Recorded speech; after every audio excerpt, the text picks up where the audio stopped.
Hi, everyone, and welcome to Becoming Counsel. My name is Ibrahim, and I graduated from law school a few months ago.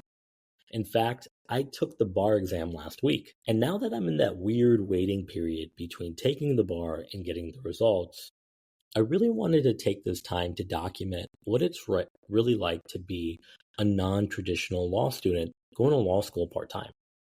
So I mean, working full-time, being married, having kids, and trying to do all of that while remaining sane. Spoiler, it was not easy, but I definitely think it's possible, and there's a lot of things I would have done differently to make my life easier.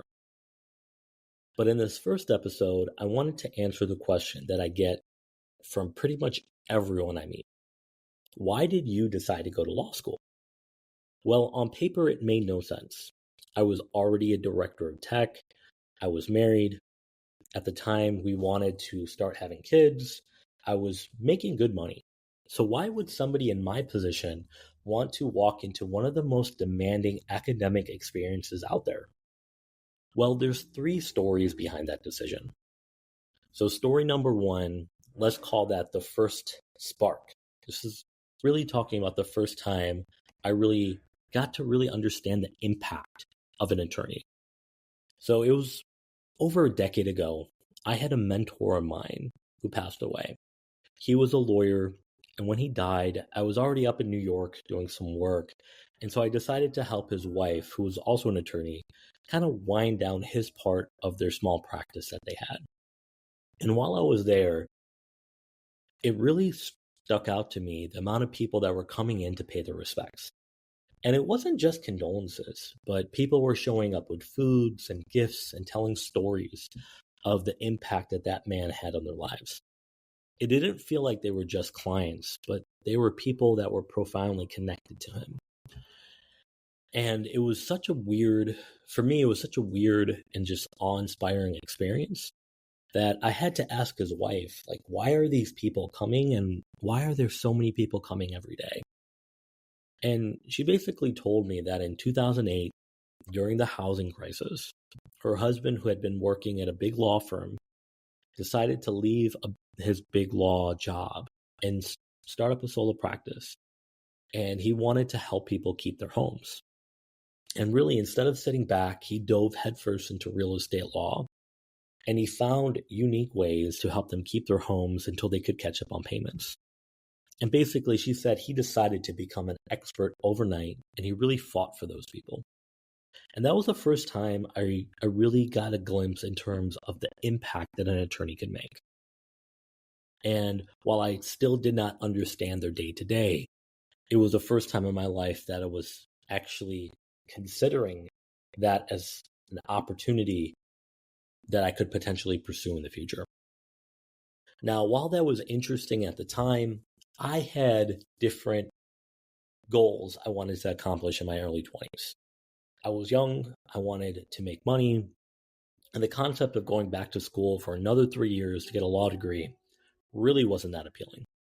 And so I decided to dive into tech, and I actually learned everything I needed to know for my first tech job off of YouTube. And so I leveraged that to my first role. I did well, and I kept on going up the chain until I became a management consultant. I did that for about 3.5 years, and eventually I became a director of tech for a global company.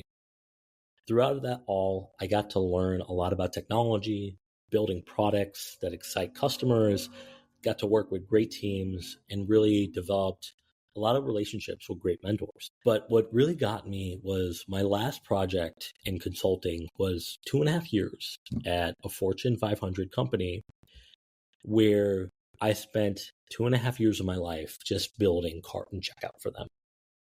Now, that's a pretty simplistic way of outlining it, but it was basically a digital transformation where we built their entire experience on a new platform that made it more robust, more flexible, and allowed more customers to access the site without it going down. But at the end of the day, it was still cart checkout. And it didn't really feel like I was building something that I can look back on and be proud of. Now, I will say this, it paid the bills. I was able to get married during that time. I did my honeymoon. My wife and I were able to get our first place. There was a lot of benefits, but I was definitely craving more. And that actually led to the third story. Right around the time of COVID, a lot of my mentors actually got fired.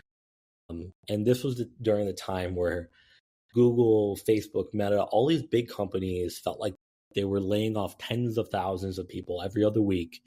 And at one point, I think over 250, 300,000 tech workers had been laid off. And the people that I knew got laid off that were my mentors were extremely talented. They had over 15, 20 plus years of experience. And I never really thought that they wouldn't find something else. Now, there was roughly 10 of them. What blew my mind was out of the 10, only one ever got another job in tech. The other 9 had to figure out other solutions for their careers, at least to get them to retirement. Some got into real estate, some got into financial planning. And then one actually went back to school, went back to undergrad, got a degree in accounting, and recently became a CPA.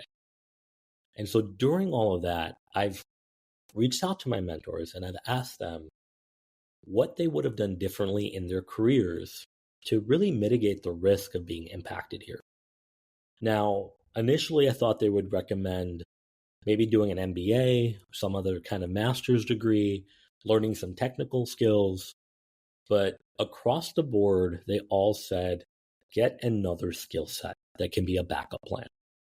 Specifically, the individual that went back to undergrad to get an accounting degree, he really talked about how he had established a standard of living for his wife and kids, and he had really wanted to maintain that. And accounting seemed to be the best option for him.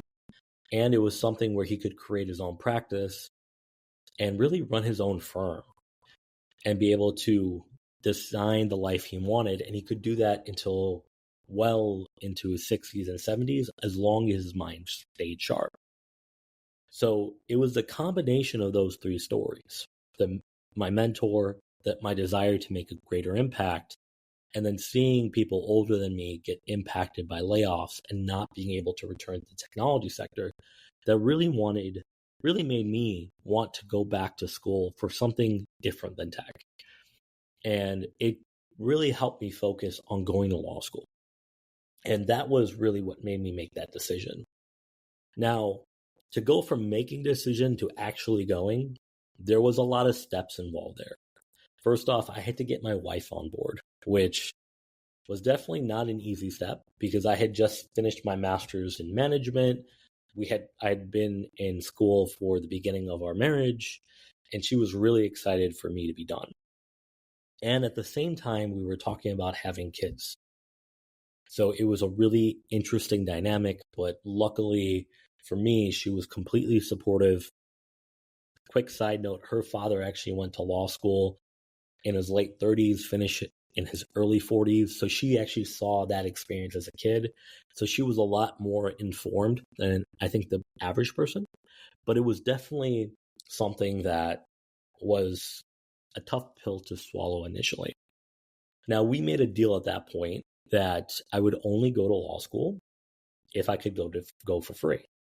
And that was a very interesting requirement for me because I knew I did not want to go full time. The opportunity cost of giving up a director role with great salary and benefits didn't make sense, and it didn't make sense to do that for 3 years. So I was definitely going part-time. And at that time, I did not know if part-time schools gave scholarships. And so I started doing a lot of research.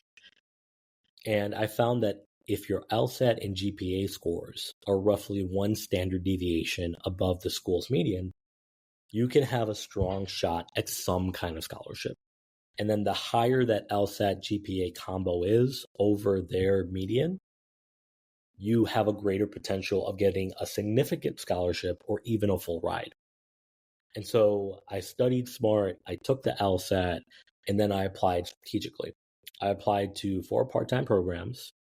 Luckily, I was able to get into all of them, but it was a variety of scholarship offers. So the top ranking school just gave me acceptance.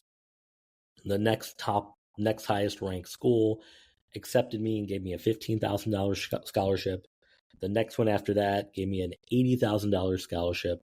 And then the lowest ranking school I applied to actually gave me a full ride. And that's the school that I went to. And so one thing that I was excited about was I was not going to the best in class school or a big name, but I was not going to rack up six figures of debt to chase this dream and potentially put my family's future at risk, which was significantly important to me. So that was kind of just how I got there. And so why does this podcast exist and why am I creating this now? Well, that journey from a tech director to a part-time law student and a dad was full of challenges. It was full of surprises, and I had a lot of lessons that I had to learn along the way. And so a lot of people have asked me questions, and I've answered a lot of questions on Reddit as well. Essentially, was it worth it? How often do you study? How much do you study? How do you balance school, work, and just life? And like, how do scholarships really work? And essentially, I've answered the same question so many times. I felt like it might make sense to put something together that I can just reference and answer a lot of these questions for people on that first pass. So I'm hoping to make a couple of these episodes and really outline answers to all of the most frequently asked questions. And hopefully that'll help guide you in determining whether or not law school makes sense for you and whether or not you want to go, if you're a non-traditional student, if you want to go back to school later in life, even though you might have a full-time job that you enjoy, you make good money at, and have a family. So hopefully this journey, or me talking about my journey, will help you make the best decision for you, yourself, your family, and everybody else in your life.